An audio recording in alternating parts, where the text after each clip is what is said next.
It's like, and they're trying to do that here in America. It's all backwards. Yeah, with the Restrict Act. That is wild. It's getting nasty. 20 years if you use a VPN, which is hilarious. And it's managed by the Commerce Department. Unelected bureaucrats are the ones. See, TikTok's actually not named in that act. Right. They're just letting the Secretary of Commerce decide which apps. Yeah. That's insane.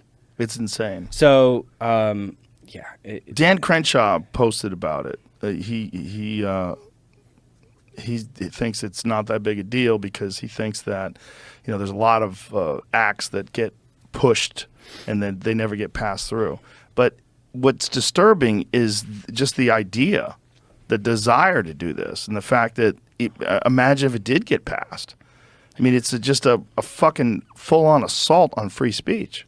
Yeah, I mean, it seems to be getting a toxic stigma connected to it. Did you see Jesse Waters grill Lindsey Graham about it? No, I didn't. Oh, he didn't read it, but he endorsed it. Oh, Jesus. And he just got completely called out. It was really funny. That should be illegal. You should not even be able to sign something that you haven't read, and they can't read it.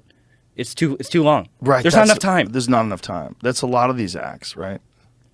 Oh, and they slip a bunch of shit in there that's like, wait a minute, what about page 485? Like, what the fuck is going on there? And then like, I didn't read that. Yeah, I mean, meanwhile, it's just like it's going to change discourse in this country. It's going to change what people have, the access that people have to free speech and communication. And I mean, I think a lot of people endorsed it righteously, being concerned about TikTok. That's what was so sneaky. Is they enrage you to then support this disaster. Yeah. And it's just like we can all agree that there's a problem with TikTok, and that there's the Chinese government having access to all of this data is problematic.